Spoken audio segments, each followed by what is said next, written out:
Welcome to politent media. Andhra Pradesh ఉప ముఖ్యమంత్రి పవన్ కళ్యాణ్ ఇక పూర్తిగా పార్టీకి సంబంధించిన అంశాలపై దృష్టి సారించాలని నిర్ణయించారు.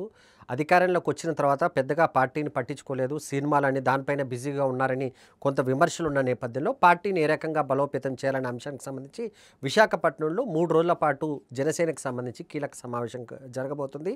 పార్టీకి సంబంధించి కింది స్థాయి నేతల నుంచి మొదలు పెట్టుకొని అదేవిధంగా పై స్థాయి వరకు అందరు నేతలను ఆహ్వానించారు. ఎమ్మెల్యేలను, ఎంపీలను కూడా ఈ సమావేశానికి ఆహ్వానించారు.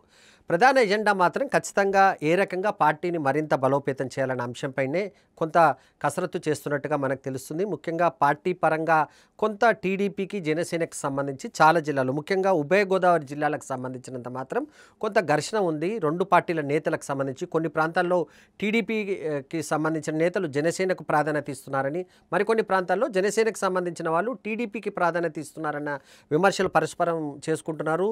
అదేవిధంగా కాపు నాయకులు, రెండు పార్టీలకు సంబంధించిన కాపు నాయకుల మధ్య కూడా మాటల యుద్ధం జరుగుతుంది.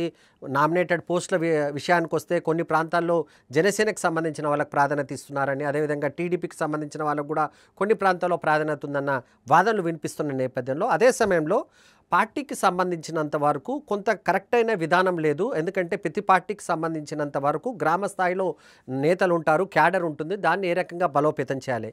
జనసేన అనేది పూర్తిగా పార్టీగా ఉన్నప్పటికీ క్యాడర్ బేస్డ్ పార్టీగా ఏ రకంగా డెవలప్ కావాలి? జనసేనకు అవునన్నా కాదన్నా పెద్దగా క్యాడర్ కింద కనిపించట్లేదు. పవన్ కళ్యాణ్కి సంబంధించిన అభిమానులు చాలా ఎక్కువగా ఉంటారు. వాళ్ళు పూర్తిగా జనసేన వైపే ఉంటారు, పవన్ కళ్యాణ్కు మద్దతు ఇస్తూ ఉంటారు. కానీ క్యాడర్ అనేది ఒకటి అవసరం ఉంది. అది తెలుగుదేశం పార్టీకి కానీ, అదేవిధంగా వైఎస్ఆర్సీపీకి కానీ ఏ రకంగా బీజేపీకి ఏదైతే ఉందో క్యాడరు, అలాంటి క్యాడర్ని చాలా వరకు డెవలప్ చేయాలి. అదే సందర్భంలో కొన్ని ప్రాంతాలకే పరిమితం అవుతుందా జనసేన అంటే? పూర్తిగా గోదావరి జిల్లాలకే పరిమితం అవుతుందా అంటే అలా కాకుండా రాయలసీమ, ఉత్తరాంధ్ర ప్రాంతాలను కూడా టార్గెట్గా చేసుకొని ఈ రకమైన ఆలోచనతోనే ముందుకెళ్లాలని పవన్ కళ్యాణ్ ఉన్నట్టుగా తెలుస్తుంది. ఉత్తరాంధ్ర బేస్గా చేసుకొని ఇప్పుడు సమావేశం విశాఖపట్నంలో నిర్వహించబోతున్నారు. ఆ తర్వాత రాయలసీమను కూడా టార్గెట్ చేయబోతున్న పరిస్థితి కనిపించింది.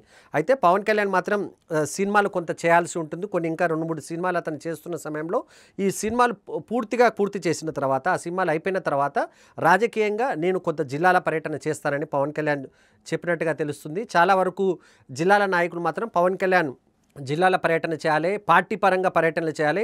ఎక్కడైనా రాజకీయ పార్టీ అధికారంలో ఉంటే ఉదయం అంతా ప్రభుత్వ కార్యక్రమంలో పాల్గొన్న సాయంత్రానికి మాత్రం చాలామంది మంత్రులు కానీ వాళ్ళందరూ కానీ పార్టీ పరమైన కార్యక్రమాలకు పరిమితం అవుతారు. పార్టీ నేతలతో, జిల్లాలో ఉన్న నేతలు, నియోజకవర్గాల మండల స్థాయి నేతలతో భేటీ అవుతారు. అలాంటి పరిస్థితి రావాలన్నది చాలా రోజుల నుంచి జనసేనకు సంబంధించిన నేతలు పవన్ కళ్యాణ్ పైన ఒత్తిడి తెస్తున్నారు.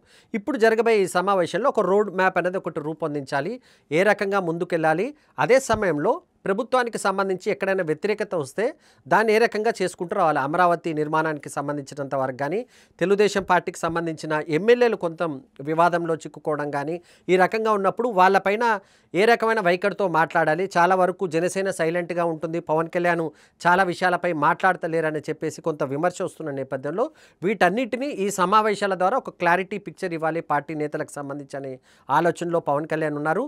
అన్నీ అనుకూలిస్తే త్వరలోనే, అంటే డిసెంబర్ తర్వాత జిల్లాల పర్యటన చేయాలనే ఆలోచనలో పవన్ కళ్యాణ్ ఉన్నారు. వీటన్నిటికీ సంబంధించి విశాఖపట్నంలో జరిగే పార్టీకి సంబంధించిన 3 రోజుల పాటు జరిగే కీలక సమావేశంలో క్లారిటీ ఇచ్చే అవకాశం ఉంది.